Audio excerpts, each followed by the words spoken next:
mamamatay tao! Aray ko po! Tama na po! Demonyo ka! Nilinlang mo ko! Walang hiya kayo! Hindi ako dapat nakipagkasundo sa inyo! Pagbabayaran niyo ang ginawa niyong ito! Lalabanan ko kayo! Wala ka nang magagawa. Nakakain ka ng karne namin. Mananalaytay na ito sa iyong mga ugat sa katawan.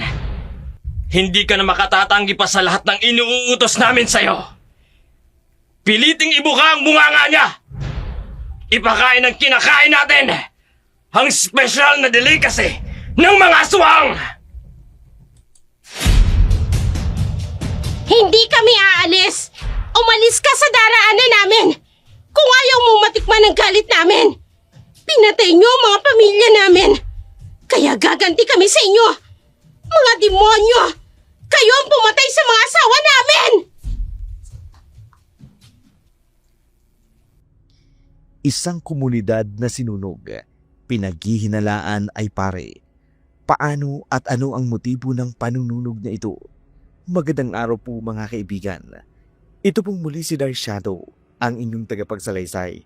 Ang kwentong inyong mapapakinggan ay hango sa totoong kwento ng buhay. Ngunit ang mga pangalan, lugar at pangyayari ay sadya naming binago upang mapangalagaan ang mga tauang sangkot. Narito na ang ating tula sa araw na ito.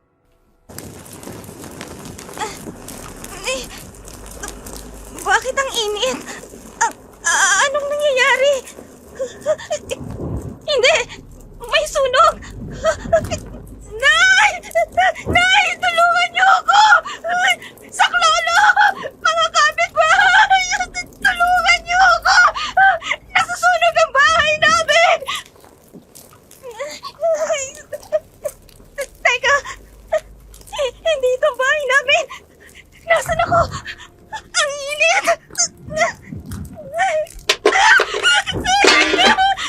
Naglalaglagan na ang mga nasusunog na bagay sa bahay na to! Bakit walang tumutulong sa akin? Tulong! Tulong! Saklolo! Nananaginip ka. Nay, ang sama ng panaginip ko. Ano bang napanaginipan mo? Nasa isang community daw ako na nasusunog. Tapos, walang tumutulong sa akin. Ay nako, ang panaginip, bunga lang ng maraming alalahanin. Kaya nga ang sabi ko sa'yo, huwag kang mabalisa sa anumang bagay. Sa halip, ipagdasal mo sa Diyos ang lahat ng iyong kahilingan.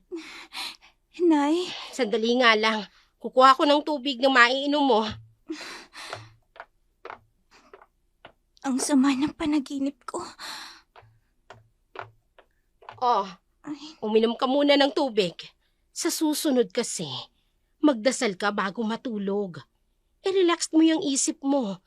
Nang sa ganun anak, hindi ka nananaginip ng nakakatakot na bagay. Sige na, uminom ka na. opo.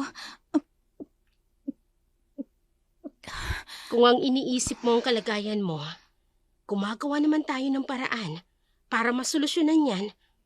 Kaya ihanda mo ng sarili mo. Maaga tayong aalis ngayon. Ho? Bakit nga po pala may mga nakaimpake na gamit dito? Ay naku anak, nalimutan mo na ba? Aalis tayo ngayon. Ay, oo nga pala. Pupunta tayo sa Antonio San Nicolas. Nakalimutan ko. Bilisan mo na dyan. Mag-almusal ka na. Maya-maya darating na yung tricycle na kausap ko. Opo. 4:00 pa lang naman na madaling araw. Mga 6:00 naman tayo aalis. Medyo malayo din ang pupuntahan natin. Mahaba-habang biyahe. Ilang bayan din ang madadaanan natin bago natin marating ang Antonio. Salamat ho, Inay. Kahit ganitong itsura ko, hindi niyo ako iniiwan. Hindi niyo ako pinababayaan. Anak, walang ina na hindi gagawin ng lahat para sa kanyang anak. Ang nais ko lang gumaling ka. At kung dun sa Antonio, makakakuha tayo ng lunas para mawala ang sumpa ng aswang sa iyong itsura. Kahit mapanganib, susuungin natin yon Kumaling ka lang, anak. Nagmamadali na rin sina Chris sa kanyang paghahanda. Matapos kumain, naligo na rin ito habang ang kanyang ina patuloy pa rin sa paghahanda ng ibang gamit na kakailanganin nila. Nilagay sa malaking bag ang kanilang mga damit at kung tatansyahin, aabuti ng linggo na mawawala sila sa kanilang lugar. Makalipas ang ilang oras, dumating na rin ang tricycle driver na kausap ni Aling Elma. Tumulong na rin ito sa pagbubuhat ng mga gamit nila. Habang tumutulong, malimit itong sinisipat ang itsura ng dalaga. Meron siyang sakit sa katawan. May mga bukol dahil sa taba sa kanyang likod at sa muka. Para itong gumagalaw sa ilalim ng kanyang balat. Ito ang dahilan kung bakit napagkakamalang aswang si Christina ng mga taong mapanghusga at walang alam sa tunay niyang kondisyon. Matapos maihatid sa terminal ng bus, sumakay na sila. Habang naghihintay ng biyahe, sa isang gilid ng terminal, isang lalaking matangkad, may matipunong pangangatawan, ang nakasuot ng backpack, naka-sunglasses, at naghihintay ng susunod na bus. Ilang taon din akong nawala sa amin. Ginugol ang buhay sa loob ng seminaryo. Dahil sa hangarin kong makapaglingkod sa Diyos, narito ako para gugulin ang aking discernment break. Isang panahon ng pagninilay-nilay at pagsusuri ng sarili upang matiyak kung ang pagiging pare ay tamang landas para sa akin. Panginoon, alam niyo kung gaano kasalimuot ang buhay ko sa lugar na ito noon. Kaya naisipan kong magpare upang akayin ang mga tao sa pananalig sa inyo. Na alam kong iyon ang magiging daan para makawala ang mga kababayan ko sa sumpa ng kadiliman sa kanila. Gugugulin ko ang buhay ko para tulungan sila at makapanumbalik sa inyo. Patnubayan mo po ako, Panginoon. Si Father Joseph, isang seminarista na nasa discernment break, isang panahon ng pagninilay-nilay at pagsusuri sa sarili upang matiyak kung ang pagiging pari nga ay tamang landas para sa kanya. Pagtatagpuin ang landas ng mga taong kapwa naghahanap ng kasagutan sa kanilang buhay. Isang taong naghahanap ng liwanag at isang taong nagdanais mag-akay patungo sa liwanag. Mag-aapat na oras din ang biyahe kung tutuusin, pero dahil lubak-lubak ang daan paakyat ng bundok at halos doble ang oras na kanilang biyahe, kaya halos hapon na sila nang makarating sa Antonio. At ilang oras pa rin ang lalakarin paakyat ng sitio. Papasok pa lamang sila ng sitio, pinagtitinginan na sila ng mga tao, mga tinging, may panghuhusga. Manong, magkano ho? 250 ho. Eto ho, bayad namin. Pakitulungan naman kaming ibaba yung mga dala-dala namin. Dito na tayo, anak. Manong, salamat ho sa paghatid sa amin. Wala pong anuman. Nakaalis na yung tricycle, pero hinahabol mo pa rin ang tingin yung driver. Ang sama po kasing makatingin. Hayaan mo na lang, anak. Isipin mo na lang na starstruck sa sayo. Halika na, pumasok na tayo. Napakaganda naman ng bahay na to. Kaninong bahay to? Bahay ito ng kaibigan ko. Bahay bakasyonan niya ito. Nasaan siya? Nasa Amerika na siya. Siya rin ang nagsabi sa akin na maraming bali-balita na mayroong namumungad na aswang sa lugar na ito. Bago siya umalis, sinabi niya na muna sa akin. Katulad ko rin siya, naghahanap ng mga aswang. Pero hindi ko rin lubos maisip kung bakit tumungo sila sa Amerika ng kanyang asawa. Ngayon ko lang nalaman, may mga kaibigan din pala kayong ganito kayaman. Pasensya ka na kung inilihim ko sa iyo, anak. Mas gusto ko lang kasing mamuhay tayo ng mapayapa. Halika na, tulungan mo akong mag-ayos ng mga gamit natin. Kahit maraming katanungan ang namumutawi sa isipan ni Christine, pinagwalang bahala niya na lamang ito dahil sa pagod sa mahabang biyahe. Naging maayos naman ang unang gabi nila. Habang nagpapahinga si Christine, inihanda naman ni Elba ang kanyang mga kailangan para mahuli ang sinumang aswang na aali-aligid sa kanila dahil buong akala niya aswang ang makapagbibigay ng lunas sa kalagayan ng kanyang anak. Kinaumagahan, maagang nagising si Christine, nagpaalam sa kanyang ina na maglalakad-lakad muna para makilala ang lugar. Pinayagan naman ito ni Elma dahil abala rin ito sa pag-aasikaso ng mga gamit nila. Maya-maya pa'y nawili si Christine sa pamamasyal hanggang makarating ito sa sentro ng barangay. Mangilan-ngilan din ang bahay na yari sa semento. Nakatawag pansin sa kanya ang mga tanawin. Isang tagong lugar sa mataas at magubat na bundok ng San Nicolas, pero may itinatagong ganda. Ngunit sa kabila noon, naruroon din ang mga mapanghusgang lipunan dahil sa itsura ni Christine. Doon ako magtatago. Bibilisan ko ng pagtakbo ko. Ang bata, patungo sa may bangin. Kung magtutuloy-tuloy siya sa pagtakbo, mahuhulog siya sa baba. Haharangan ko siya. Bata! Huwag kang tumuloy! Matarik ang lugar na yan! Mahuhulog ka sa baba! Pipigilan ko siya! Muntik ka nang mahulog. Ha? Hindi! Aswang! Lumayo ka sa akin! Pangit ka! Aswang ka! Teka, sandali. Hindi ako aswang. Lumayo ka sabi sa akin eh! Bata, sandali. Hindi ako aswang. Aswang ka! Ang pangit-pangit mo! Mama! Mama! Hoy! Anong ginagawa mo sa anak ko? Mama, aswang po siya. Ang pangit niya, Mama. Isa siyang aswang. Lumayo ka sa anak ko, ha?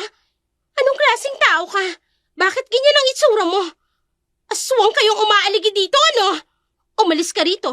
Layuan mo ang anak ko. Nagkakamali po kayo. Anong nagkakamali? Hayan, no? Kita sa itsura mo? Hindi maipagkakailayang mukha mo. Kitang-kita ng ebidensya kung anong klaseng nilalang ka. Yung mga bukol sa mukha mo, patunay lang yan na isinumpa ka ng aswang. Aswang ka. Huwag na huwag ko nang makitang lumalapit ka sa anak ko. Ha? Aray! Pagsabihan niyo po ang anak niyo na huwag mababato. Tinulungan ko nga po siyang huwag mahulog sa matarik na lugar. Kung hindi ko po siya tinulungan, baka nahulog na siya sa ibaba. Lumayo ka sa amin! Isa kang aswang! Ano ba? Tama na! Malalaking bato na ang tumatama sa akin! Sige pa, anak! Yung mga aswang na kagaya niya, hindi dapat kinakawaan! Dagdagan natin yung bukol niya! Sige pa! Batuhin mo pa, anak! Itigil yung ginagawa nyo! Sino ka? Hindi na mahalagang malaman nyo kung sino ako. Itigil yung ginagawa nyo. Lalo ka na, misis. Harap-harapan mong kinukonsinti ang anak mo. Tinutulak mo pa na makapanakit ng kapwa-tao? Hindi naman namin yung kapwa-tao. Eh, aswang yan eh! Huwag niyong pagbasehan ng panlabas na anyo para husgan siya. Tandaan nyo, may kasulatan na huwag kang humatol para hindi kayo hatulan. At kung ano ang panukat na ginamit mo sa iba, siya rin ang panukat na gagamitin ng Diyos sa inyo. Ipalagay na nating ikaw ang nasa kalagayan niya.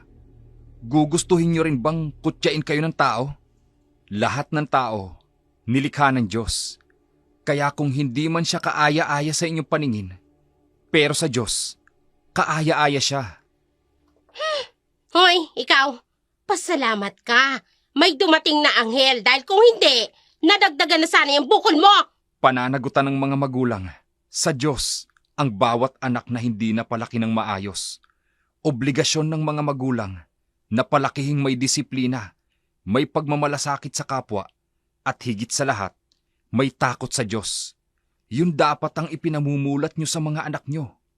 Hindi yung ibubuyo nyo para magkasala pa at makapang-api ng kapwa dahil lang sa panlabas niyang anyo.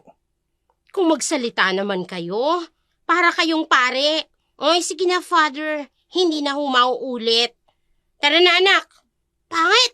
Bata, alam mong pinuputol ang dila ng matatalim magsalita. Halika na. Nasaktan ka ba? Konti lang po. Mabuti na lang. Nakita kong ginagawa nila sa'yo. Salamat po sa pagliligtas sa akin. Wala yun. Dapat itinuturo sa mga anak ang mabuting asal ng mga magulang. Kung ganyan na ang mga kabataan ngayon, ano nga asahan ng mga susunod na henerasyon? Kaya dapat turuan ng mga magulang kung paano magpalaki ng bata na maging mabuting tao. Bakit po ang bait-bait niyo? Ikaw rin. Mabait ka rin. Naawa lang sana ako sa bata kasi dire-diretso siya sa bangin. Medyo matarik din. Nakita ko rin. Hindi lang ako makatakbo ng mabilis kaya hinayaan na lang kita. Nakita ko kung paano mo sinagip yung bata. Kaya lang, sa halip na magpasalamat, yun pa ang sinapit mo sa kanila. Baka gusto mong kumain. May tindahan ba rito? Libre ko. Wag na po. Salamat na lang po. Baka hinahanap na rin ako ni inay. Maayos ang pagpapalaki sa iyo ng mama mo. Opo. Napakabuting tao ng iyong inay. Yun din daw po kasi ang maipapamana niya sa akin. Mabuting asal. Sandali. Bakit ho? Ang mga bukol mo sa muka. Bakit niyo po tinitingnan? Christina! Hinahanap na po ako ni inay. Sige po. Sana magkita pa tayo sa susunod na araw. Salamat po sa pagliligtas sa akin. Ang kondisyon niya, katulad ng kondisyon ng lola ko. Batang-bata pa ako noon. Hindi ko alam kung anong nangyari sa lola ko noon. Pero malinaw na malinaw sa akin na katulad siya ng sakit ni lola. Ang pagkakaalam ko noon, hereditary ang sakit niya. At ang pagkakaalam ko, sa pamilya lang namin ang may ganoon. Diyos ko, hindi kaya kamag-anak namin ng babaeng yon? Kapag may pagkakataon, babalik ako rito. Pero ngayon, tutuloy muna ako sa Purok 7 ng sityo na ito. Mahaba-habang lakarin pa ito.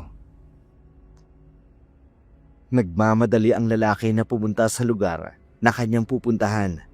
Si Christina naman, nagmamadaling umuwi sa kanilang tinutuluyan. Nang makarating si Christine sa bahay, masayang bumungad sa kanya ang kanyang ina na may hawak na si bata. Nagmamadaling niyaya nito sa likod ng bahay ang dalagita upang ipakita ang nasibat nitong baboy ramo. Christine! Anak! Mabuti naman at nakauwi ka na. Halika, tingnan mo. May natuklasan ako. Ano po yan, inay? Nakahuli ako ng baboy ramo kanina. Habang wala ka, tinuso ko ng sibat dito sa likod ng bahay. Nakita ko kung paano ito nahulog at... Nasaan po ang baboy damo? Paano nawala ang baboy ramo? Baka nakatakas. Imposible. Tumagos ang sibat sa magkabila nitong laman. Iniwan ko ditong hindi kumagalaw. Siguradong patay na yon nang umalis ako dito kanina. Kaya nga tinawag kita kaagad. Hayaan niyo na ho. May pang-ulam naman tayo dyan, di ba? Anak, makinig ka. Hindi pang-ulam ang baboy ramo na nasibat ko. Ito ang solusyon sa problema mo. Ang sabi ng albularyo, dugo ng aswang ang makapagpapagaling sa sugat mo. Dugo pa rin ito. Dito. Hindi ito dugo ng hayop, Christine. Dugo ito ng tao. Ano ho? Dugo ng tao?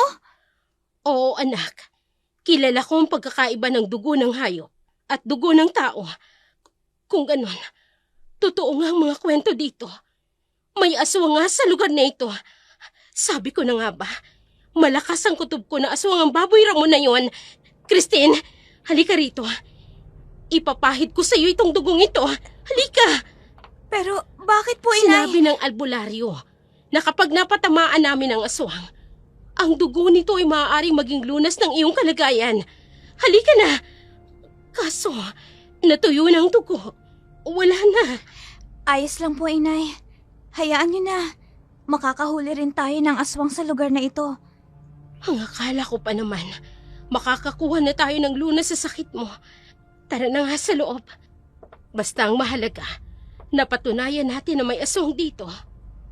Inay, Bakit? naniniwala po kayo sa albularyo? Nagagaling ako sa dugo ng isang aswang. Gaano po kaya tayo nakakasiguro na magagamot ng dugo ng aswang ang mga bukol sa mukha ko? Hindi kaya mas nakatatakot? Sa mga napapanood ko sa palabas, kapag nabahira ng dugo ng aswang ang isang tao, nalalahian po ito. Susubukan lang naman natin. Paano po kung maging aswang ako? Wala ho ba talagang ibang paraan kundi yun lang? Yun lang ang sinabi ng albularyo. Ay nako, halika na. Sa loob na tayo. Naghanda ako ng makakain natin. Wow! Ang sarap ng ulam natin! Paborito ko to, Inay! Alam ko. Kaya nga yan ang niluto ko eh. O ikaw, saan ka nga pala galing kanina? Bakit parang ang tagal mong nawala? Lumamig tuloy ang kakainin natin. Sige na, maupo ka na dyan. Nay, ano bang nangyayari sa inyo? Bakit pinagsisilbihan niyo po ako? Lagi ko naman itong ginagawa. Ikaw, saan ka nga pala nagpunta kanina? Bakit ang tagal mong nakabalik? Nay, may nakilala akong mabuting lalaki kanina. Talaga? Sino naman? Hindi ko po alam ang pangalan niya.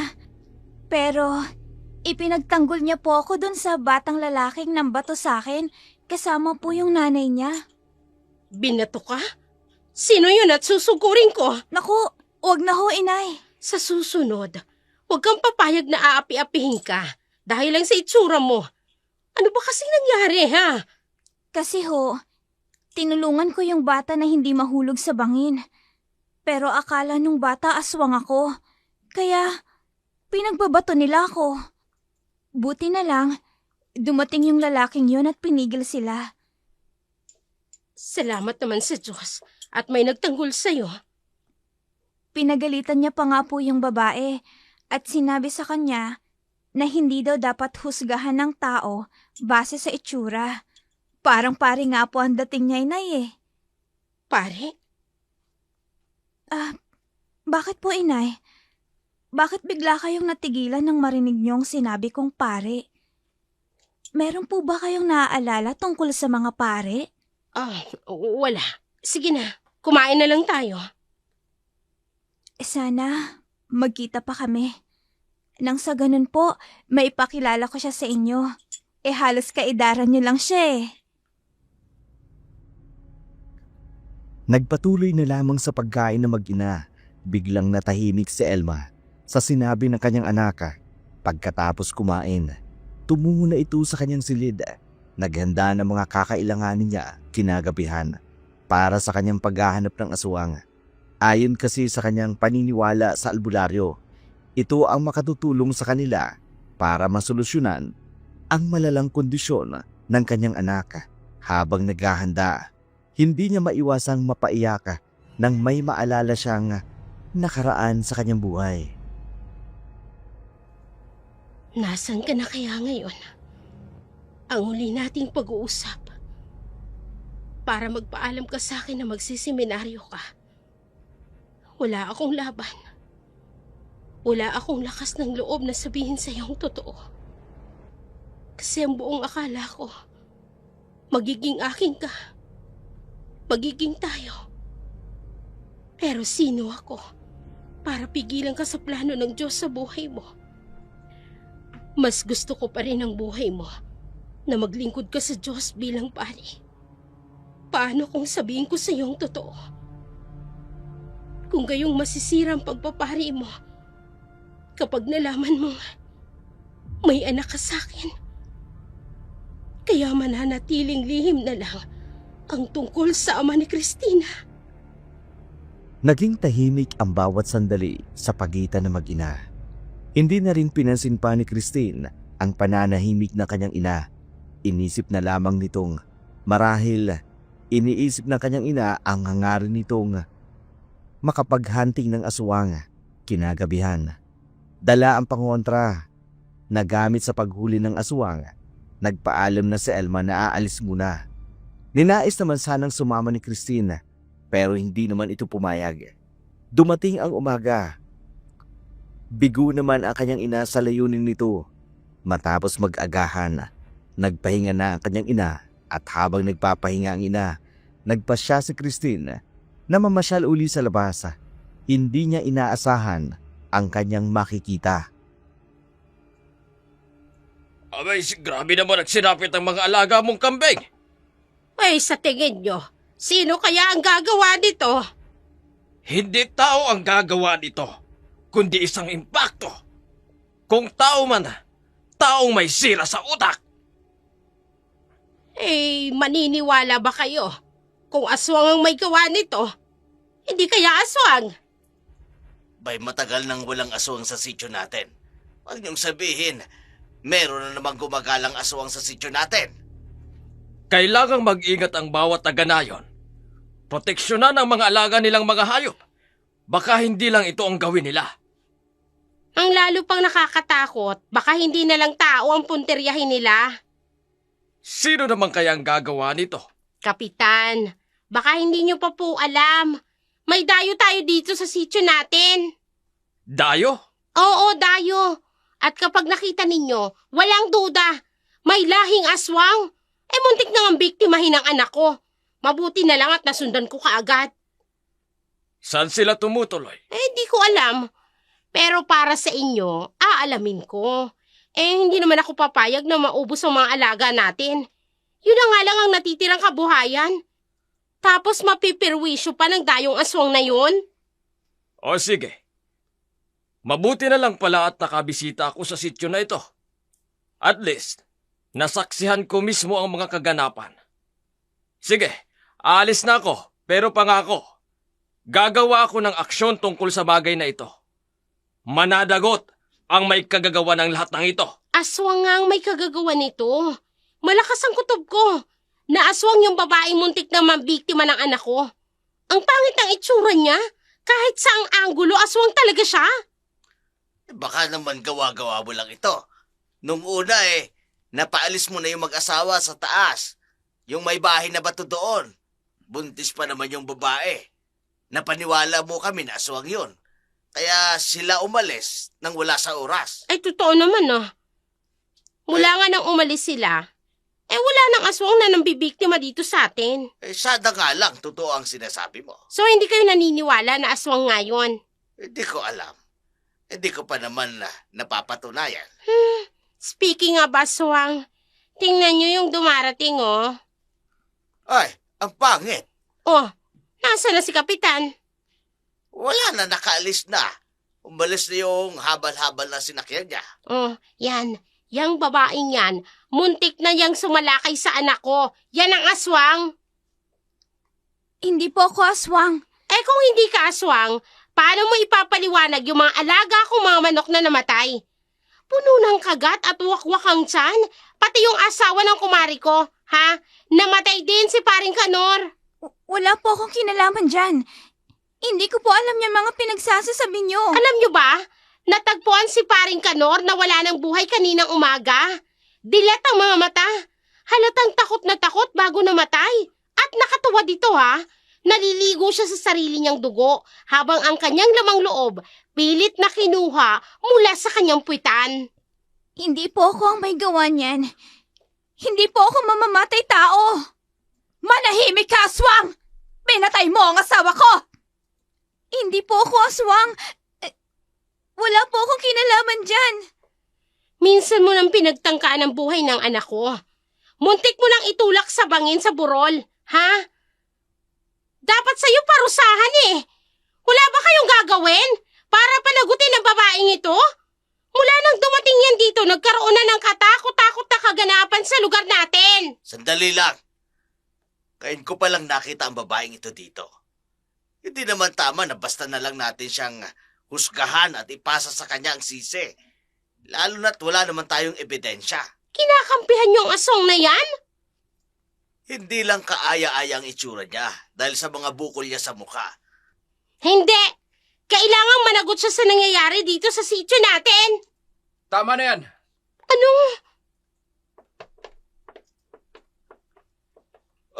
Father Joseph! Kilala niyo siya? Oo, ipinakilala siya ni Father Ernesto Hakutina. Naparito siya para sa kanyang discernment break. Isang panahon ng pagninilay-nilay at pagsusuri upang matiyak kung ang pagiging pari ay tamang landas para sa kanya. Wala akong pakialam. Basta pananagutin namin ang babaeng ito. Pananagutin sa anong kasalanan? Nakita niyo ba na siya mismo ang gumawa ng ipinararatang niyo sa kanya? Hindi niyo ba alam na sa paghatol niyo sa kanya, ganoon din kayo hahatulan ng Diyos? Pare po talaga kayo? Itigil niyo ho ang kalokohang ito. Kung hindi niyo matanggap bilang tao, matuto kayong rumespeto ng tao. Huwag niyo nang hintayin ang langit na ang gumanti sa kabulukan ng pag-uugali niyo. Walang nagawa ang mga tao at si Alicia nang kunin ni Joseph si Christina. Inilayo niya ito roon at dinala sa isang ligtas na lugar, malayo sa mga mapanghusgang mga tao sa sentro. Pagkatapos noon, nagsipag-alisa na rin ang mga taong napaniwala ni Alicia sa kanyang mga aligasyon. Dahil sa kakaibang kondisyon ni Christine na pagkakamalan siyang aswang, isang nilalang na kapag hating gabi ay nagpapalit ng anyo at kumakain ng lamang loob ng mga tao. Kinatatakutan siya ng mga bata. Kinukot siya ng matatanda kapag mayroong kamalasan o hindi kaaya-aya o kaya'y namatay sa kanilang komunidad. Isisisi nito kay Christina. Marami ring kwentong walang basihan ang lumalaganap sa kanilang komunidad tungkol sa pagiging aswang ni Christine. Sa tuwing kinukot siya si Christine, palaging naruroon si Father Joseph para ipagtanggol ito. Maraming salamat po sa tulong, Father. Kahit wag mo muna akong tawaging Father, kasi hindi pa naman ako nauordinahan bilang pari. Sa katunayan, narito ako sa labas para sa aking discernment break. Pero, dun din po ang punta nyo, di ba? Magiging pare kayo soon. Naway ipagkaloob ng Diyos sa akin yan. Salamat nga po pala. Kasi sa tuwing may nangungutya sa akin, lagi ka pong nariyan para ipagtanggol ako. Ano ka ba? Kahit sino naman yata, gagawin yon kapag may nakikitang naaagrabyado. Mukhang hindi naman po lahat. Yung iba nga po na nakakakita sa akin na pinagbababato na ako ng ilang bata. Kung hindi nila ako tinitingnan lang, nakikisali na rin po sila. Ewan ko po ba kung bakit. Dahil sa mga bukol na to, palagi na lang po ako napagkakamalang aswang. Dahil hindi nila batid ang tunay mong kondisyon. Minsan, mas madaling paniwalaan ng mga haka-haka kesa alamin ang katotohanan. Kayo po ba, naniniwala po ba kayo sa aswang? Hindi, dahil mas malaki ang paniniwala ko sa Diyos. Bakit gusto niyo pong magpare? Kinailangan ko kasi magpare. Bakit po? Ano po bang nangyari at kailangan niyong magpare? Dahil nalagay sa alanganin ng babaeng mahal ko. Naaksidente siya at nag-agaw buhay. Ang tangi ko lang nakapita noon ay ang Diyos. Nagmakaawa ako sa Kanya. Taos puso akong nanalangin na sana iligtas niya ang babaeng mahal ko. Nakipagkasundo ako sa Diyos. Sabi ko, sa oras na gumaling siya, ay magpapari ako. Kapalit ng pagliligtas niya sa babaeng pinakamamahal ko. Ano pong sunod na nangyari? Nakaligtas siya. Iniligtas siya ng Diyos. Kaya tulad ng napag-usapan, nagpari ako. Kahit na masakit sa akin na bitawan siya. Kahit masakit sa akin na makita siyang nasa piling ng iba. Ayos lang. Basta buhay siya. Ayos lang sa akin. Grabe naman pala kayo magmahal. Nakakausap niyo po ba siya? Hindi na. Matapos kong sabihin sa kanya na magpapari ako, nilayuan niya na ako. Pinutol niya lahat ng ugnayan na meron kami. Simula noon, wala na akong balita sa kanya. Hindi mo po ba siya naisip na hanapin man lang? O kaya po makibalita man lang tungkol sa kanya? Hindi na. Baka hindi ko mapanindigan yung mga salitang binitawan ko. Baka kapag nakita ko ulit siya, magmakaawa lang ako pabalik sa kanya. Naging mas malapit ang dalawa sa isa't isa. Ito rin ang naging mitya ng isa pang walang katuturang sabi-sabi. Aniya, may lihim daw na relasyon ang seminarista at si Christine. Hindi ka rin pala kumakain ng pakwan? Hindi po, Father Hindi ko po trip ang lasa. Ako rin. Nasusuka ako sa lasa niyan. Sabi po ng nanay ko, pareho daw po kaming maarte ng tatay ko. Asa na pala ang tatay mo? Sabi rin po ni nanay, nung ipinagbubuntis niya pa lang po ako, namatay na daw po ang tatay ko. Naaksidente raw po ito sa tricycle. Nabangga po yung sinasakyan ni tatay na tricycle nang nawala ng preno yung truck. Pero naidala naman daw po sa ospital si tatay, pero hindi naman po tumagal. Ganun ba? Hindi mo man lang nasilayan ng tatay mo? Ganun na nga po. O siya, masarap kang kakwentuhan. Pero kailangan mo nang umalis dahil magagabi na. Ay, oo nga po pala. Sige po, maraming salamat po ulit. Aalis na po ako. O sige, mag-iingat ka. Kayo rin po. Matapos ang pag-uusap na yun, umuwi na si Christine sa kanilang bahay. Isang gabi, nabulabog ang bayan ng San Nicolas nang may isang babaeng sumigaw. Nakakita raw ito ng isang babaeng aswang sa puno ng akasya. Mahaba ang buhok, mapula, ang nangangalit na mga mata. Meron itong matalim at dalawang pangil na para bang vampira. May matutulis na mga kuko. Kwento ng babaeng nakakita.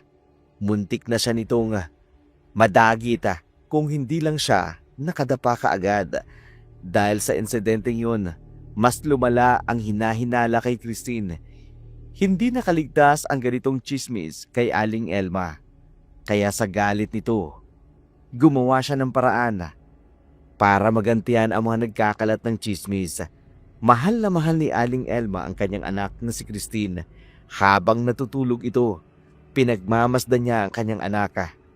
Hindi niya mapigilang mapaluha dahil sa kondisyon ng kanyang anak. Sinisisi niya ang kanyang sarili kung bakit nagkaganon ang kanyang anak. Naalala niya noong ipinagbubuntis niya pa lamang ito. Palagi siyang lumalabas ng gabi upang uminom at magpakalasing dahil sa sobrang pagkalumo sapagat iniwan siya ng lalaking kanyang minamahal. Dito niya nalaman na nagdadalang tao pala siya at ang ama ay ang lalaking hindi siya pinili. Nang maipanganak ni Aling Elma si Christine, gayon na lamang ang kanyang pagkadismaya nang makita ang itsura nito. Pinanganak niya itong may malaking bukol sa muka, maging sa likod dito. Dahil lumaki ito sa probinsya, meron lamang paniniwala at mas pinili nitong patingnan si Christine sa albularyo. Sinabi ng albularyo na isinumparo ng aswang ang kanyang anak. Bilang isang ina, hindi maaatim ni Aling Elma na kinukutya ang kanyang anak. Tinatawag pa itong salot at aswang. Parang tanikala ang mga salitang ito sa kanyang dibdib. Sa tuwing mapag-iisa siya, naaalala niya ang sinabi ng albularyo tungkol sa kanyang anak.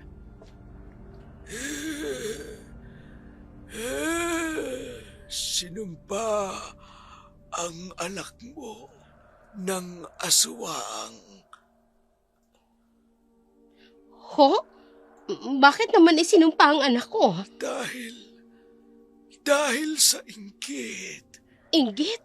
Oo, Sino naman ang maiinggit sa akin? isang babaeng aswang ang nagnanais lamang makaganti sa'yo. Kaya sinumpa ang anak mo. Paano mapuputol ang sumpa? May pag-asa pa bang kumaling ang anak ko? Aswang ang gumawa ng sumpa.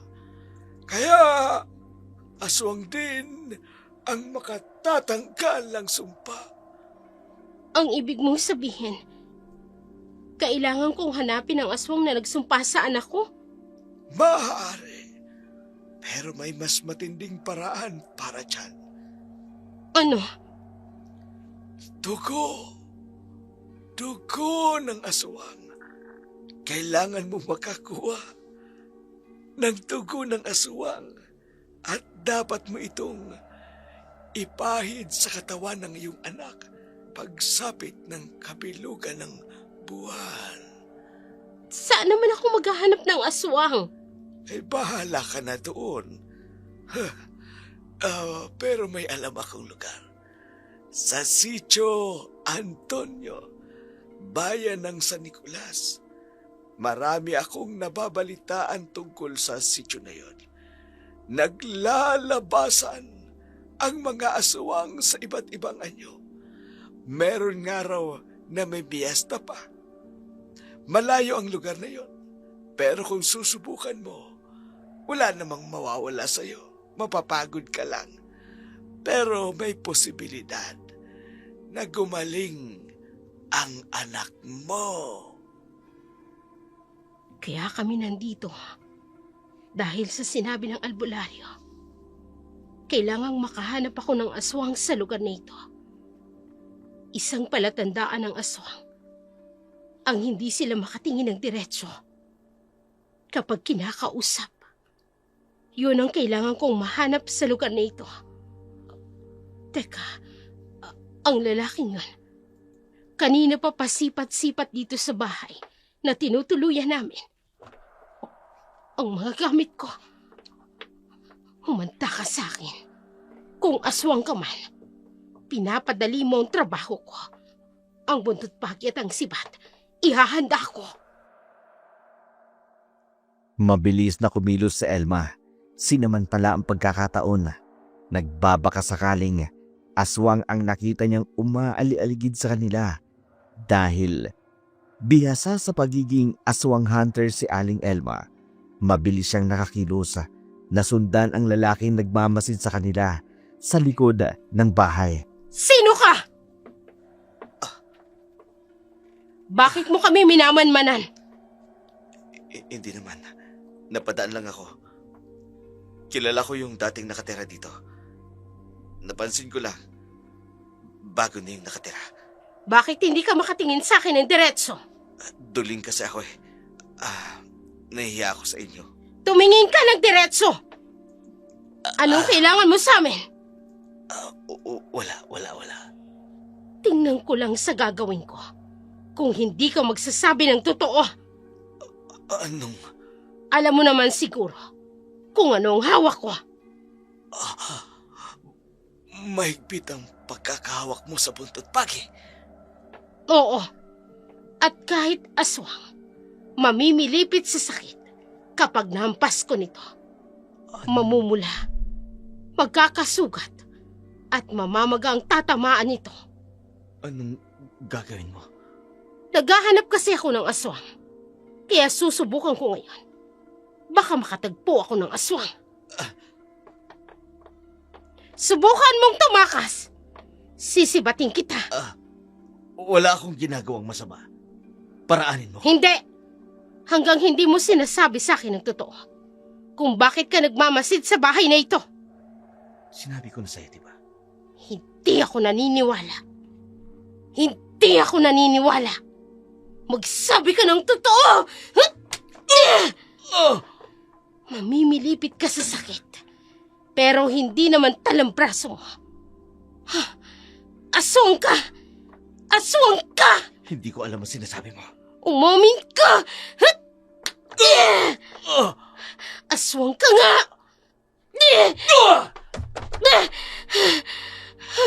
Huwag mo kaming pakikialaman. Kung ayaw mo mapahamak. Malakas ka. Sabi ko na nga ba, aswang ka. Aswang ka! Diyan ka na! Hoy! Bumalik ka rito! Hahabulin ko siya. Siyang makakatulong sa akin para makawala sa sumpa ng aswang ang anak ko. Tigil! Tigil! Ang sibat, hindi pa siya nakakalayo. Sisibating ko siya! Aswang nga siya. Hindi ka makakatakas sa akin ngayon! Nawala siya. Aswang nga siya. Tama nga ang sabi ng kaibigan kong si Beatrice. May aswang nga sa lugar na ito. Pero hindi pa sila masyadong namiminsala ng mga tao. Marahil, dahil hindi pa kabilugan ng buwan. Mabuti, para makahuli ako ng isa sa kanila. Kailangang gumaling ang anak ko. Kung napatamaan ko siya, hindi maiiwasang lumabas ang dugo sa katawan niya. Yun ang susundan ko. Nagmamadali si Elma. Nasundan ang tumatakas na aswang. Ang dugo nito ang nagbigay sa kanya ng hudyata para masundan ang kinaroroonan ng mga aswang. Tila ba ang pagkakataon na ang umayon sa kanya sa kanyang pagsunod, natunto nito ang isang komunidad. Sa loob pa rin ito ng sityo biyak na bato, pero sobrang liblib na. Ilang lumang kabahayan ang nakatayo.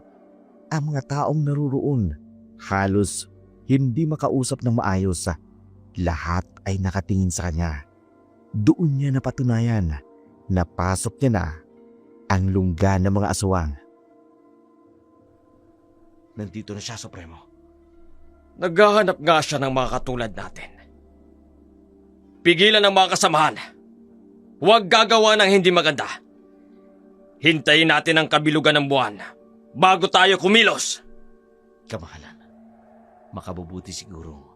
Huwag kayong lalakas ng boses. Baka marinig niya. Pagsabihan mo ang lahat. Walang magsasalita. Walang sasagot. Kapag nagtanong ang babaeng yan, Anong pinaplano niyo, Supremo? hindi na siya palabasin sa lungga natin. Malakas siya. May kakaiba siyang kasanayan. Parang pinaghandaan niya pagpunta rito. Kailangang balansin natin siya. Mahihina pa tayong lahat. Wala pa tayong magagawa para labanan siya. Kargado siya ng mga gamot na magpapahina sa ating mga aswang. Malakas din ang pananalig niya. Supremo, Ang tanging magagawa lang natin, ang pigilan siyang huwag makalabas. Mapaniwala natin silang kauri nila tayo. nasubukan ko na ang kakayanan niya. Hindi ko siya kaya. Ngayon lang yan. Pero pagkabilugan ng buwan, 10 ulit ang bilis at lakas natin. Ganoon din ang ating pandinig.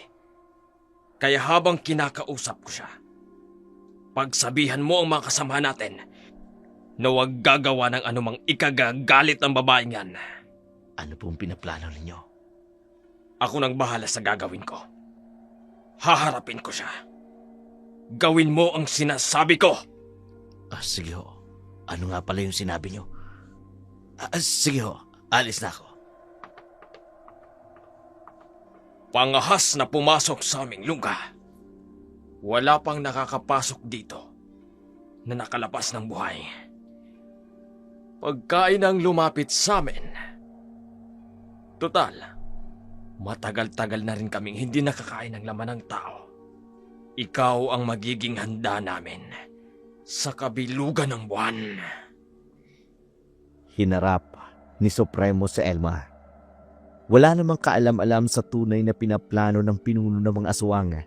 Matagal na hinintay ni Elma ang pagkakataong matagpuan ang lungga ng mga aswang. Kaya nasabi niya sa kanyang sarili, hindi siya lalabas ng lungga ng mga aswang nang hindi nakakapatay ng isa man sa mga aswang dahil naniniwala siya sa sinabi ng albularyo. Dugo ng isang aswang ang kailangan para mawala ang sumpa kay Christina. Maligayang pagdating sa aming maliit na komunidad. Ako ang pinuno dito. Pasensya ka na sa mga kasamahan ko. Hindi lang sila sanay na may bisita. Kaya hindi sila makapagsalita. Nag-iingat lang sila. Iniisip kasi nila na NPA o espiya ang pumapasok dito. Bakit dito kayo nakatira sa lugar na ito? Masyado ng liblib bago marating. Dadaan muna ng masukal na kagubatan.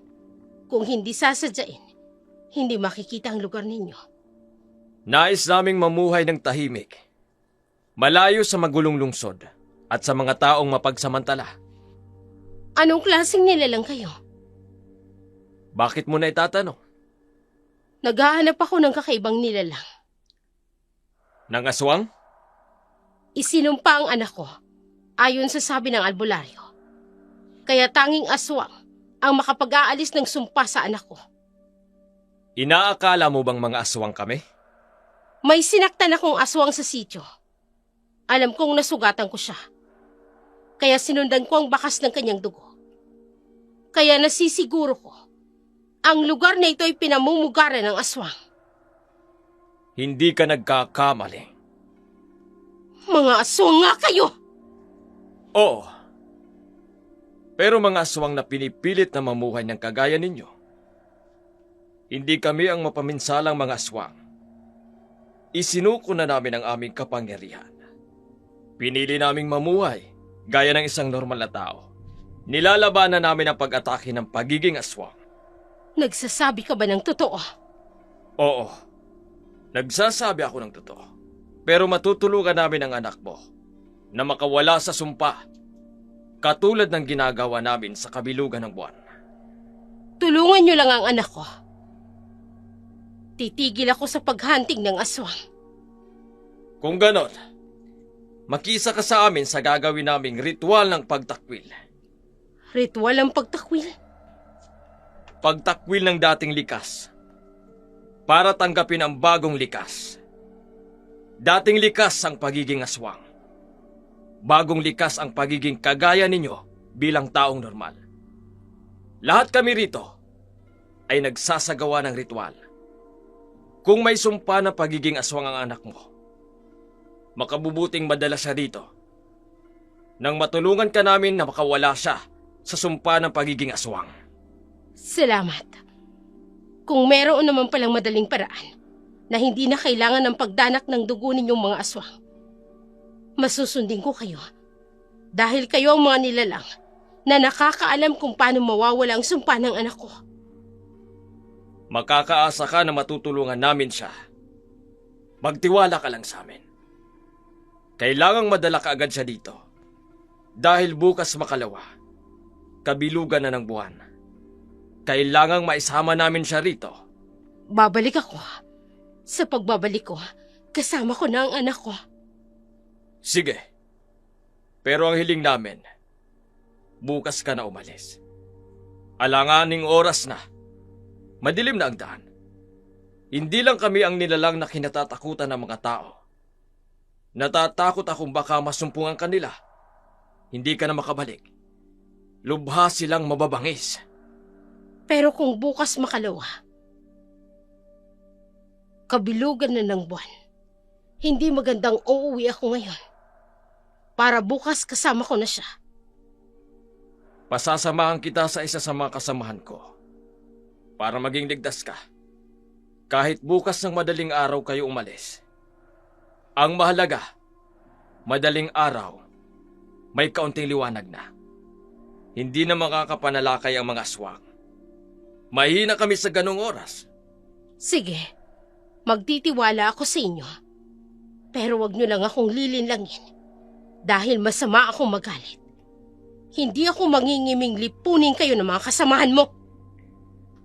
Kung masasama kami, hindi ka sana namin hinayaang makapasok sa aming lungga. Sa muog pa lang namin, patay ka na. Kung kami ang mga uri ng aswang na mapanganib, hindi namin ginawa. Dahil kami ang mga uri ng mga aswang na nagnanais mabuhay ng tahimik. Bukas ka na umuwi. Ipaghahanda ko ang matutuluyan mo. Magpapahanda rin ako ng pagkain. Huwag kang mag-alala. Karning hayop ang ipaluluto ko. Tingnan mo pagluto mamaya. Nilalagyan din namin ng sibuyas at asin. Hindi kami maano kasi mabubuti kaming nilalang. Walang kamalay-malay si Elma na ang lahat ng sinasabi at ipinapakita ng pinuno ng aswang, panlilinlang lamang sa kanya. Nais nitong umabot ang babae hanggang sa kabilugan ng buwan at doon ay gagawin siyang hapunan ng mga aswang kapag nakabalik na ang kanilang lakas at kapangyarihan. Hindi niya napapansin na halos sunod-sunuran na siya sa Supremo. Bawat sabihin nito ay ginagawa niya. Sa kabilang dako naman, Labis ang pag-aalala ni Christine dahil alanganing oras na wala pa rin ang kanyang ina. Kausap nito si Father Joseph habang naghihintay sa kanyang ina. Wala pa rin ang inay mo? Nag-aalala na nga po ako sa kanya eh. Saan ba siya nagpunta? Diyos ko, Bakit? naalala ko na. Sinabi niya sa akin kahapon, pupunta daw siya sa lungga ng mga aswang. Delikado ang gagawin niya. Lalo na kung mag-isa lang siya dun. Alam niyo po ang lungga ng mga aswang? Minsan na akong nagawi dun nung bata pa ako. Bibihira lang ang nakakapasok dun. Kung may makapasok man, bibihira rin ang nakalalabas ng buhay. Ang nanay ko, pupuntahan ko po ang lugar na yun. Sasamahan kita. Pero po, baka hanapin kayo sa simbahan na pinaglilingkuran ninyo. Bahagi ito ng aking discernment break. Ang gawin muna ang mga bagay na ito. May bahagi ng aking nakaraan na tila hindi pa nabubuo. At umaasa ako na dahil dito, mabubuo ito. At hindi rin kita kayang pabayaan sa lugar na yon. Pero, delikado po. Mas lalong hindi kita pwedeng pabayaang mag-isa doon.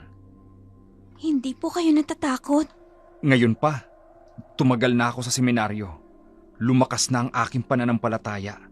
Bakit pa ako matatakot sa mga alagad ng dilim? Ang mga alagad ng dilim ay takot sa mga taong naglilingkod sa liwanag. Sa mga ganitong pagkakataon, lalo pang napapatunayan ng Diyos ang kanyang biyaya sa mga mahihirap na sitwasyon. Salamat po. Dahil kahit hindi nyo kami kaano-ano, kahit hindi nyo kami kilala, pero nandiyan ang pagtulong nyo sa amin.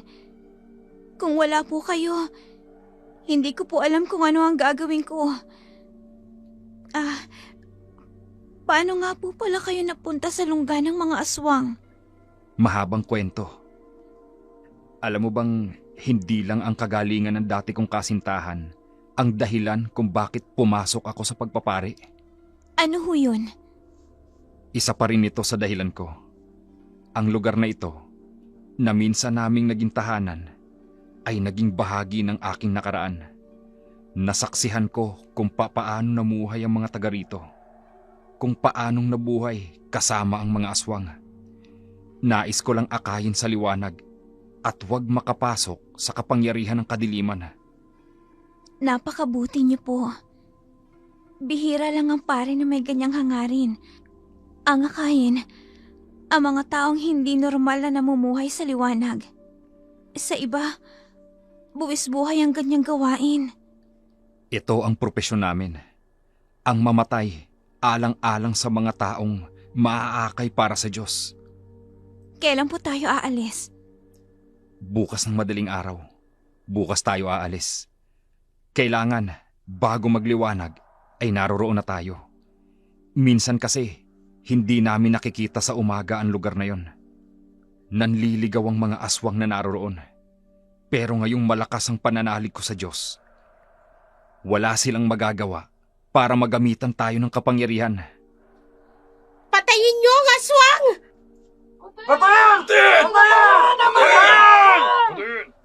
Ang mga tao, Napaniwala sila ng mga kasinungalingan.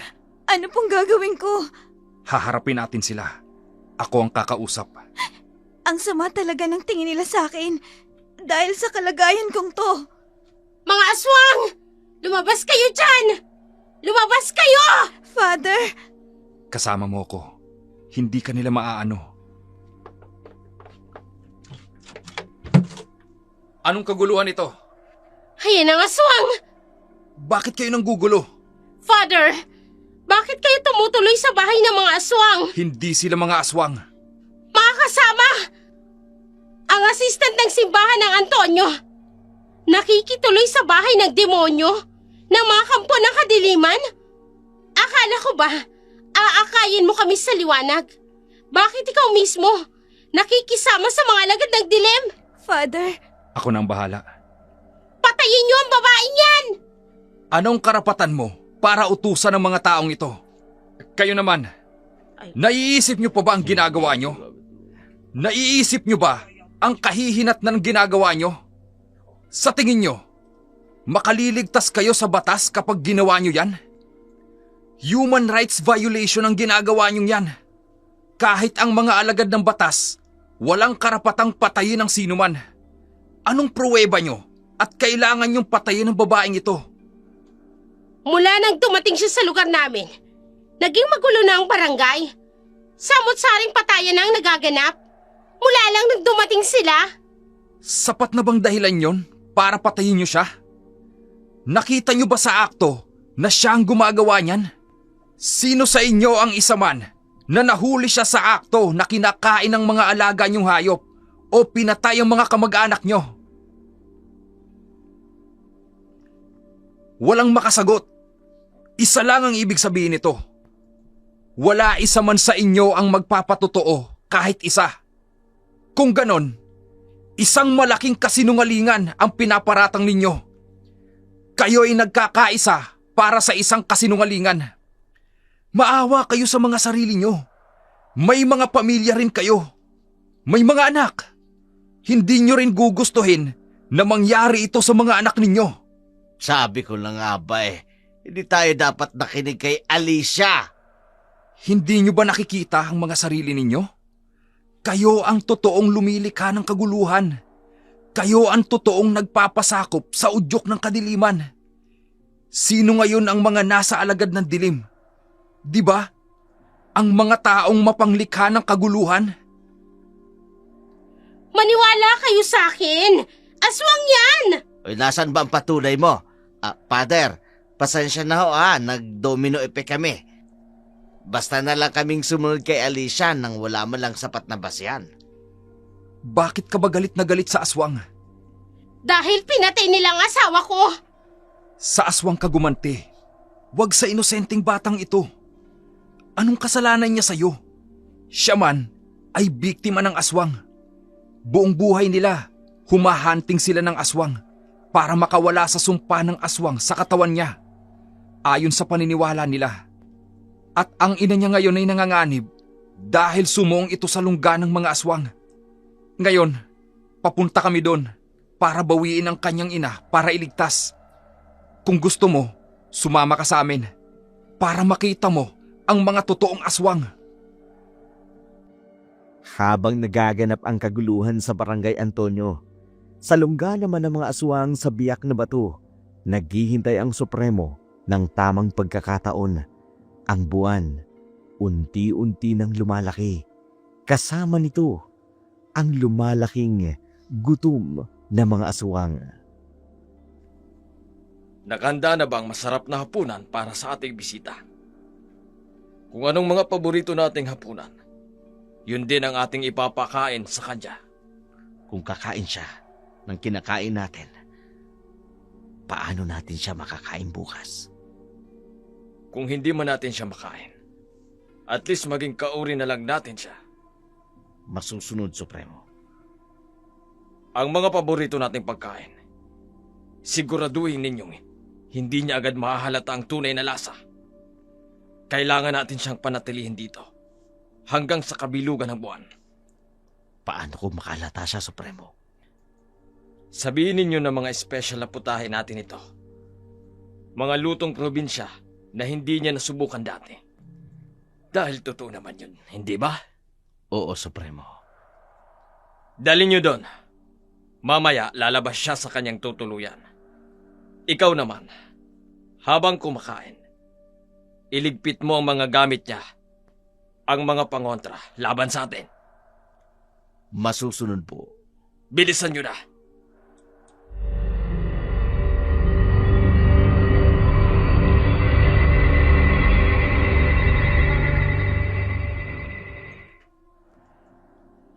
Elma, halika na at kumain na tayo.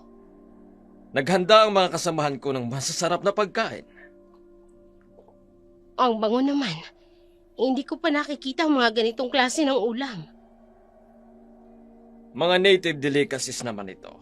Mga lutong probinsya na hindi mo makikita sa syudad. Tikman mo na.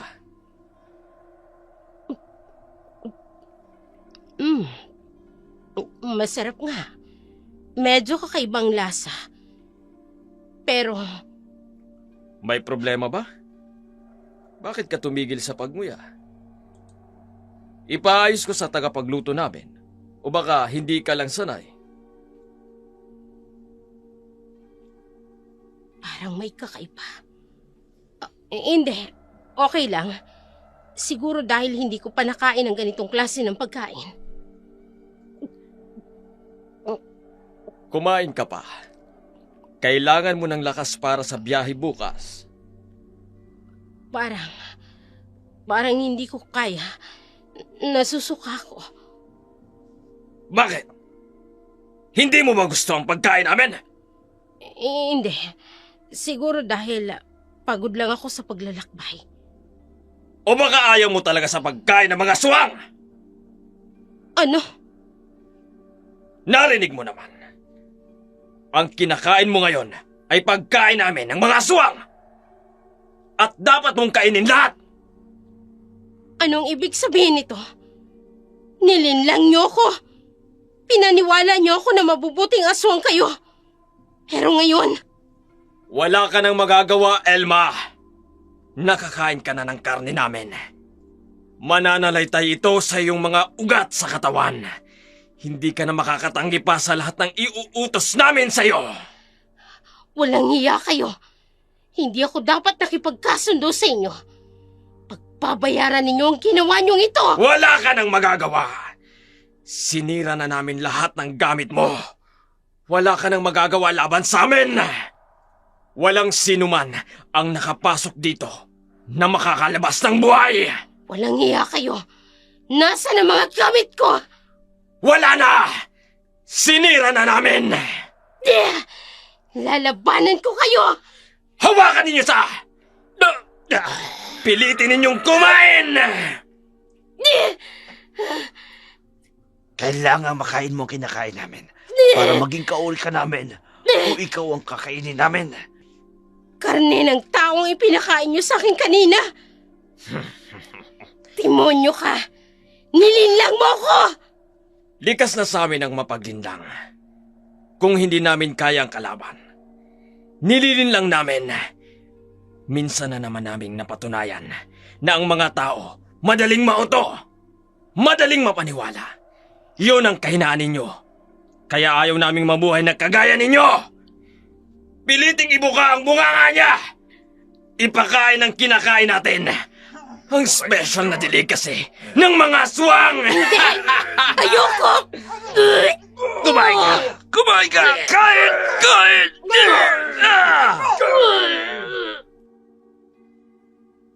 Pilit mang tumatanggi si Elma sa nais ng mga aswang sa kanya. Pero pilit niya naman itong nilalabanan dahil ayaw niyang malahian siya ng mga ito. Hindi rin siya natatakot sa maaring gawin sa kanya ng mga aswang. Habang pinipilit, patuloy naman ang paghahanda ni Alicia, Father, Joseph at Christine para sa paglusob nila sa lungga ng mga aswang kinabukasan. Anong ginagawa niyo, Nay? Bakit marami kang gasolinang dala? Alam ko na kung saan nakalungga ang mga aswang. Kailangan ko ito para matapos ang kasamaan nila. Nay, delikado kung mag-isa lang kayong lulusob doon. Hindi ako nag-iisa. May mga kasama ako. Pasensya na kung nahuli ako. Salamat at dumating ka. Akala ko hahayaan nyo na lang ako mag-isa. Noon ngang nagsisinungaling ka pa sa mga sinasabi mo napapasama na kami. Ngayon pa, alam na namin ang totoong aswang. Pinatay ng mga aswang na yan ang mga mahal natin sa buhay. Ang asawa ko, pinatay nila. Inihaw nila na parang hayop. Kaya gagawin ko rin sa kanila ang ginawa nila. Si Mamita, nasaan? Kasama niyo rin ako. Akala ko hindi ka sasama. Ipaghihiganti ko rin ang asawa ko. Nanilitsyon nila. Ay, ako naman ang apo ko. Igaganti ko rin. May dala ba kayo? Ay, oo naman. 1 galong gasolina. May mga kasama kaming tutulong sa amin. Ayun sila, oo. Oy, kayo! Dito kami! Mabuti naman. Ngayon, Totoong aswang na ang pakay natin. Siguradong mabibigyan ng ustisya ang pagkamatay ng mga pamilya natin. Pagkatapos nito, humingi ka ng tawad sa pamilya ni Christine.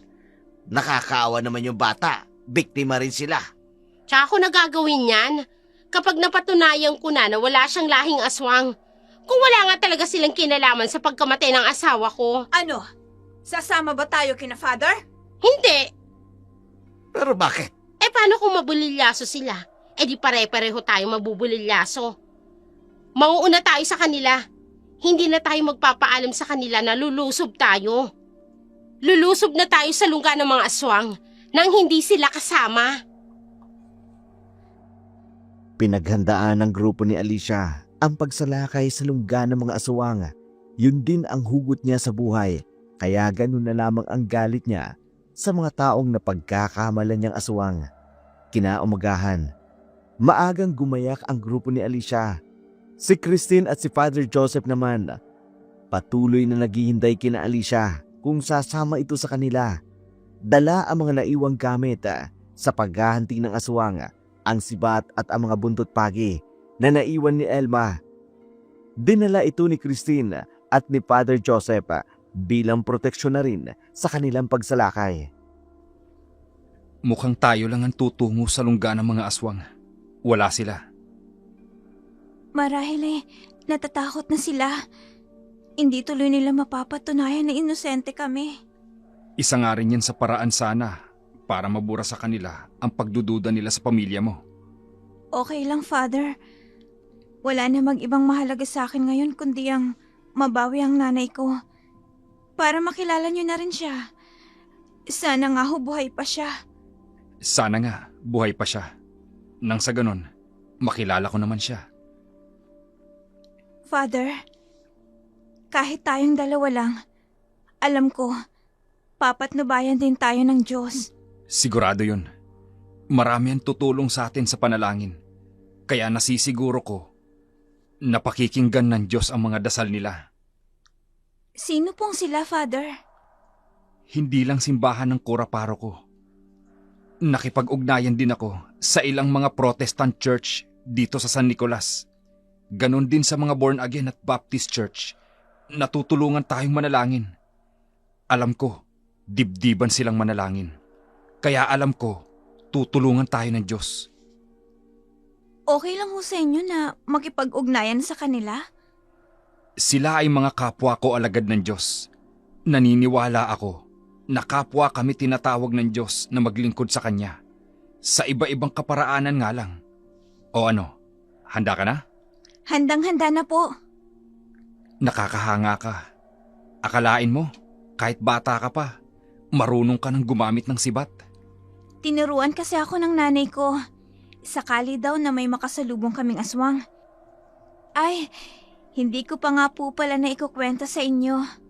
Mula daw nang isinilang ako, nagsimula na maging aswang hunter ang nanay ko. Ang galing naman. Gustong-gusto ko talaga siyang makilala. Parang magkasing edad lang ho kayo. Ganun ba? Opo. Tara na, para mailigtas na natin siya. Ngayon ang magandang oras na lumusob sa kanila. Mahihina sila sa mga oras na ito. Sige ho, tara na po. Diyos ko, muling iparanas niyo sa akin bilang iyong lingkod ang iyong paglingap. Wala akong ibang aasahan, kundi kayo lamang po. Literal na mga alagad ng dilim ang aming sasagupain, pero malakas ang pananalig ko. Na kayo ang makagagawa ng higit na dakila kesa hinihiling at iniisip namin. You are omnipotent God. Makapangyarihan ka. Omniscient. Alam mo ang lahat ng bagay. Omnipresent. Abot ng iyong presensya ang lahat ng dako. Kaya sa dakong paroroonan namin, alam kong saklaw yun ng iyong kapangyarihan at presensya. Ang mga paang dahang-dahang humahakbang patungo sa lungga ng mga aswang, dala ang pag-asang mababawi ang kanilang kapamilya. Sa kabilang banda naman, nakahanda na ang kamatayan para kay Elma sa lungga ng mga aswang. Nakahanda na ang panggatong na ipangluluto sa kanya ng mga aswang at ang grupo naman ni Alicia nasa ibang bahagi ng lugar upang isaboy ang gasolina. Wala silang hinintay na oras. Nais nilang mapatay ang mga aswang na kumitil sa kani-kanilang pamilya.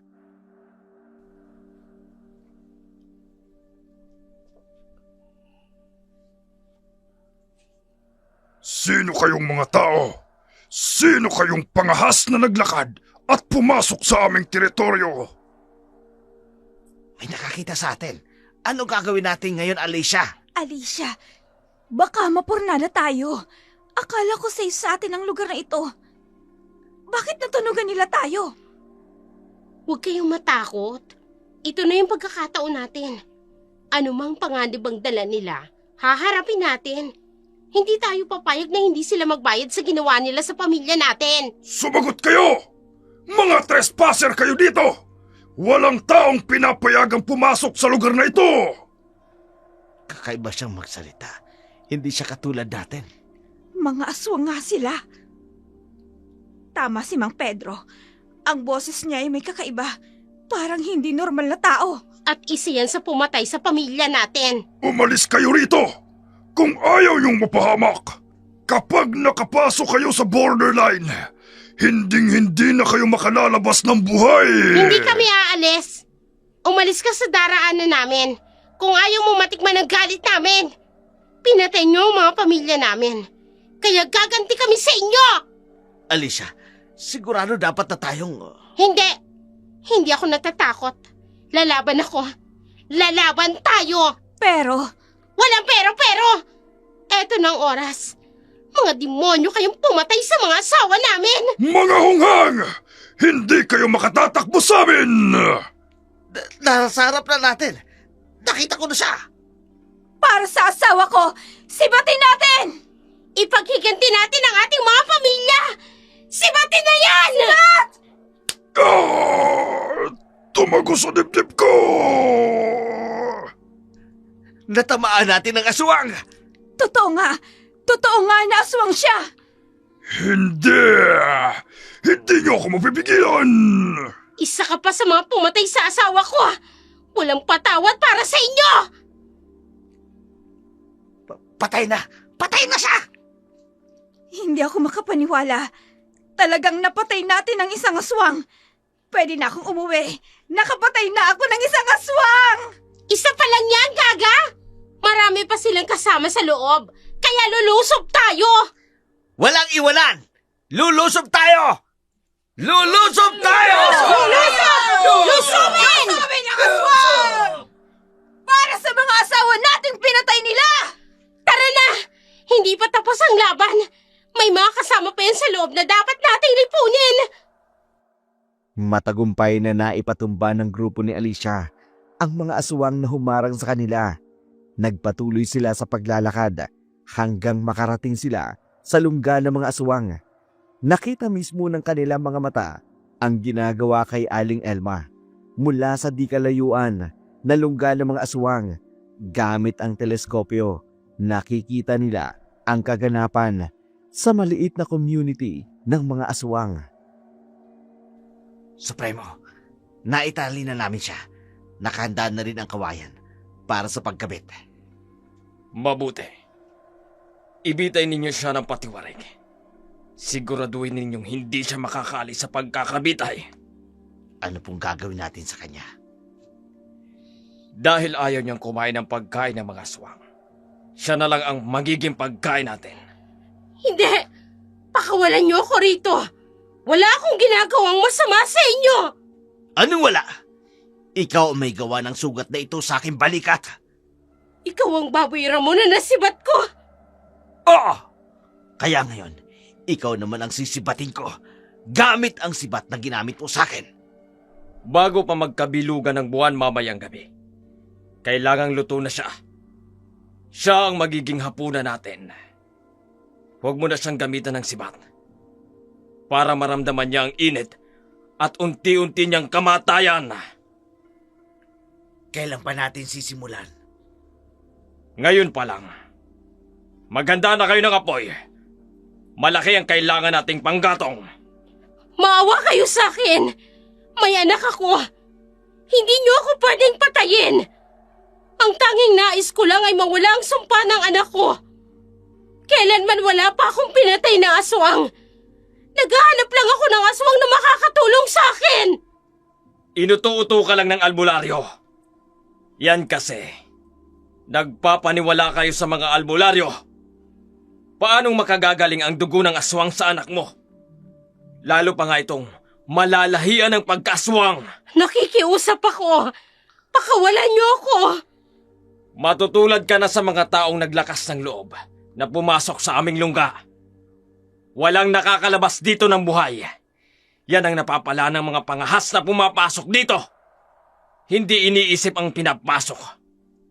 Para kayong mga daga na kinakalaban ang mga leon. Anong laban mo sa amin? Lalo't mag-isa ka lang! Dahil sa hangarin kong gumaling ang anak ko, wala akong ibang hangad. Kaya pakiusap. Kayong alam ko na hindi kayo makakatulong sa anak ko. Aalis na ako. Hindi na ako magugulo ng mga aswang. Pakawalan mo lang ako. Hindi kami tanga para gawin yan. Kahit kayong mga tao. Kapag pagkain na, hindi nyo na pakakawalan. Ang tulong mo sa amin ay ang maging pagkain ka namin. Ganyan talagang takbo ng buhay dito. Supremo, handa ng apoy. Hindi. Huwag niyong gawin ito. May pamilya ako. Wala na kaming pakialam sa pamilya mo. Ikaw na lang ang mahalaga ngayon. Panginoon, wala na akong magagawa para sa aking anak. Patawarin mo ko. Hindi ko na isama si Christine sa ligtas na lugar. Magdasal ka na habang pwede pa. Maya-maya, wala ka ng pagkakataon.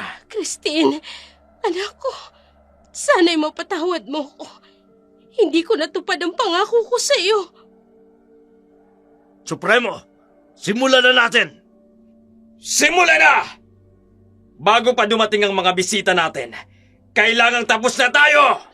Diyos ko, tanggapin mo ang kaluluwa ko. Wala na akong laban. Ito na ang katapusan ko. Nagsimula ng sindihan ang kahoy sa palibot ni Elba habang siya ay nakatali. Sa kabilang dako naman, galit na ang mga taga-sityo sa kanilang nakikita. Bigla tuloy nilang naisip, marahil ganun ang ginawa ng mga aswang sa asawa nila. Tila ba nililitsong baboy ang ginagawa bago ito kinakain. Kaya wala silang natagpo ang bakas sa pagkawala ng mga mahal nila sa buhay. Ganon ang ginawa nila sa mga tao. Iniihaw nila na parang hayop. Nararapat lang sa kanila na sunugin din. Tama si Mamita. Nakita na natin ang totoo. Talagang sila ang aswang.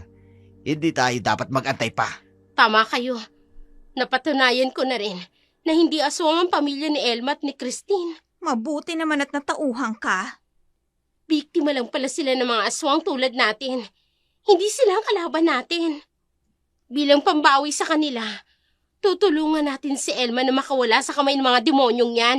Paano natin siya tutulungan? Ibubuhos natin ang gasolina sa buong lugar na yan para matawag ang pansin ng mga aswang at magulo sila. Magagawa kaya nating makuha sa Elma bago sila makapaganda? Kailangan nating subukan. Hindi natin pwedeng pabayaan ang inosenteng babae na yan. Sige, handa na ako. Para kay Elma! Maghanda na kayo. Sabay-sabay nating ibubuhos ang gasolina sa iba't ibang bahagi ng lugar nila. Sige, gagawin namin ang lahat ng iniutos mo. Total, ikaw naman ang nagsisilbing PL namin. PL? Ano pa, the parent leader? Ay, okay. Di sunugin na natin lahat. Habang naguguluhan sila, kukunin natin si Elma. Delikado yan. Pero para sa hustisya ng mga asawa natin at para kay Elma, gagawin natin. Walang atrasan. Ito na ang pagkakataon natin para makaganti sa pumatay sa mga mahal natin sa buhay. Simulan na natin! Bago pa nila matapos ang kanilang ginagawa kay Elma! Oy, tara na! Para sa lahat ng biktima ng mga aswang na yan, tara Teka, sandali. Ano ba? Bakit? Nasaan si Father Joseph? Tsaka si Christine? Malamang wala pa sila. Nauna tayong tumungo rito. Marahil sa mga oras na ito, papunta pa lamang sila. Nais kong bumawi sa kanila. Kaya iligtas natin si Elma. Bilisan na ninyo! Ibuhos nyo ng mga gasolina. Nang makalikha na tayo ng ingay at magulo sila. Sige na! Sige, bilisan na natin. Ina! Oh, ang iba sa inyo, ha? Si Elma dapat. Bago pa nila masindihan ang apoy na gagawin nila, tayo na ang mauunang makalikha ng apoy. Mabilis na naisagawa ng grupo ni Alicia ang kanilang plano. Mabilis namang sinilaban ang mga kubol ng mga aswang, maging ang kanilang sanktuaryo ay nasunog na rin. Ito ang naabutan ni Father Joseph at ni Christine, kaya dali-dali nilang hinanap ang kanyang ina.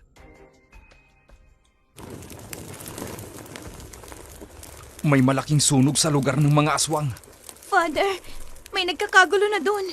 Baka may nangyari ng masama kay nanay. Bilisan natin. Kailangang mahanap agad natin ang inay mo. Pero mag-ingat tayo. Mukhang nagkakagirian ang mga aswang. Ano kayang nangyari? Bakit nagkakasunog?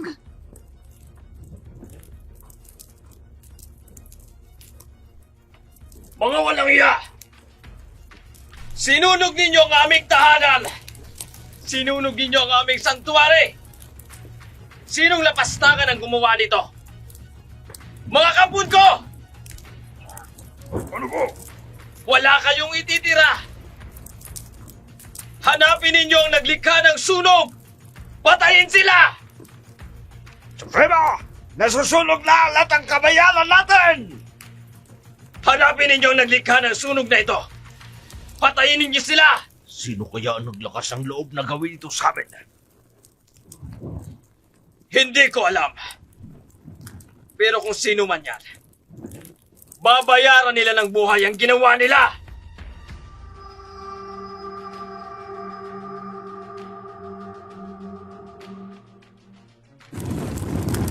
Christine, nakikita mo bang inay mo? Hindi ko po makita, Father! Sobrang gulo na doon! Mga kasama! Maghanap kayo sa lahat ng sulok! Walang makakatakas sa amin! Suprema! May mga tao! Sino? Mukhang dayuhan din. Baka sila may kagagawa ng sulog. Dakpin niyo sila! Patayin ang lahat ng nakikita ninyo! Christine, Father. nakita na tayo! Handa na ako, Father. Hindi ako natatakot sa kanila. Para kay inay. Mga demonyo kayong mga tao! Pagbabayaran ninyo ang mga ginawa ninyong ito! Diyos na mahabagin at makapangyarihan, iligtas mo kami sa kamay ng mga demonyong ito. Proteksyonan niyo kami sa kanila.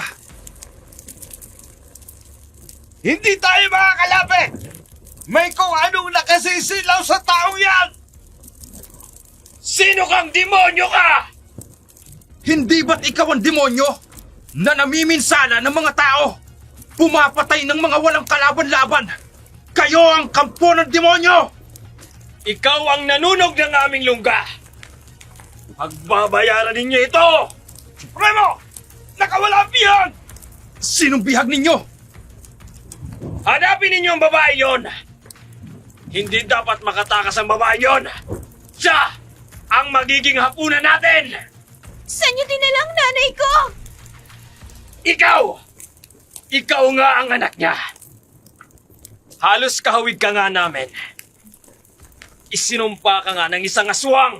Hindi ako naniniwalang isinumpa siya ng isang aswang. Hindi aswang ang may kagagawan yan, kundi problema sa kanyang kondisyong pisikal.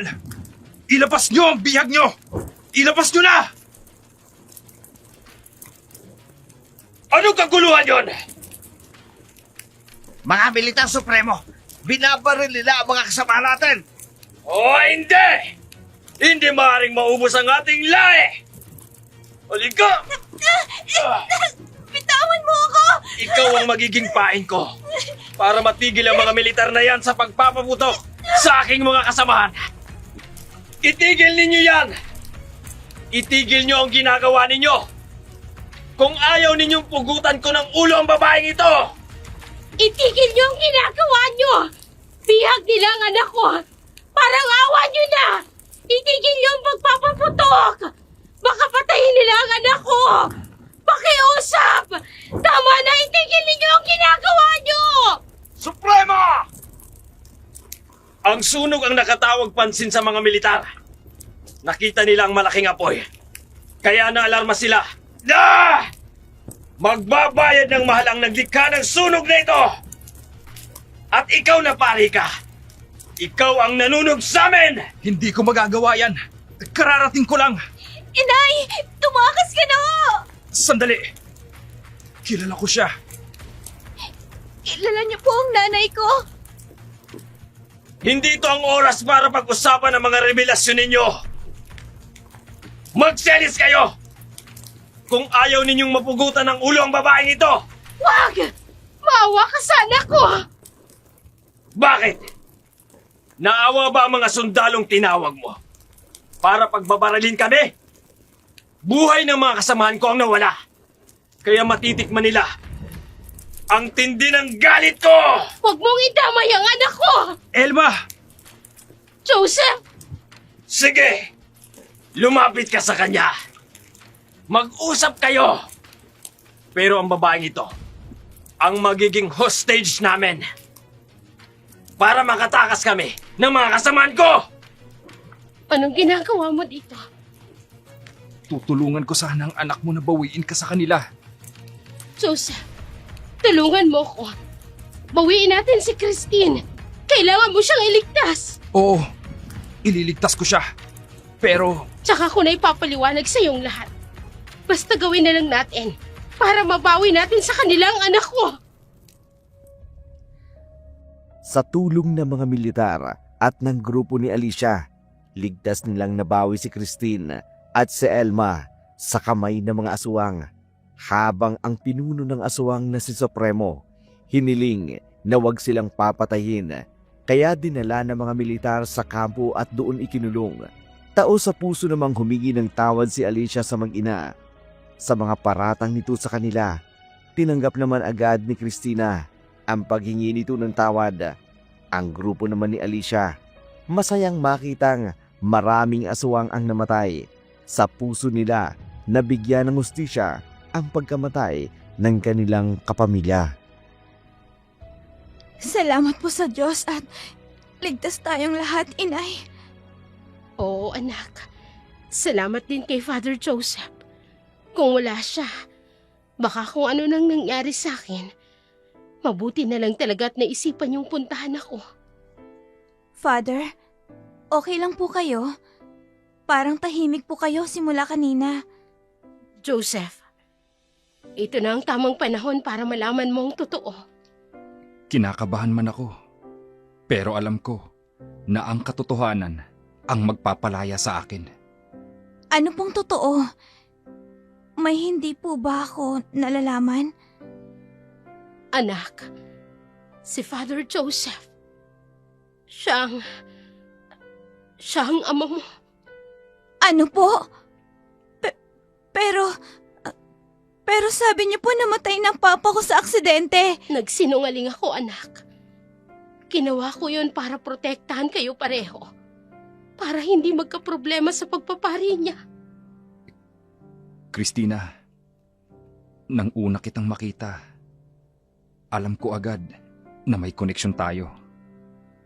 Ang kondisyon mo, hereditary yan. Ang lola ko noon ay may ganyan ding sakit.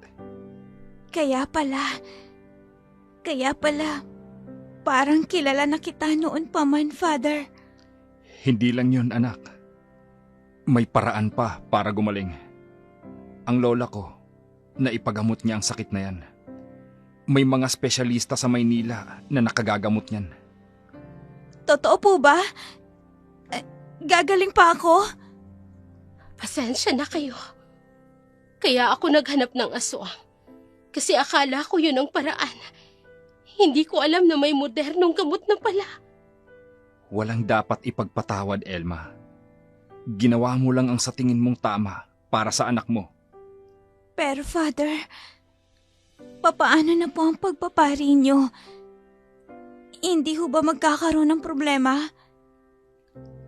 Anak, sa loob ng mga taong ito, marami akong natutunan. Ang pamilya ay ministeryo din. Hindi lang sa simbahan ng Katoliko pwede maglingkod sa Diyos. Joseph, hindi mo kailangan. Hindi, Elma. Desisyon ko ito. Maraming paraan para makapagpatuloy sa paglilingkod sa Panginoon. May mga Protestant churches. May mga community ministries. Ang Diyos ay hindi limitado sa isang denomination lang.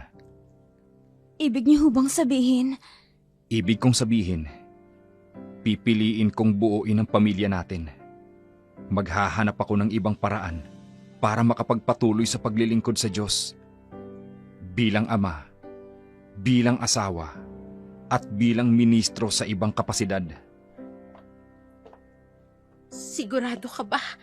Hindi mo pagsisisihan? Lahat ng nangyari, ang pagkakakilala ko sa inyo, hindi aksidente. Ito ang plano ng Diyos para sa akin. Sa amin. Talaga ho?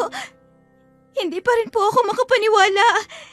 May papa na ako at gagaling pa ako. At magkakaroon ka pa ng normal na buhay, anak.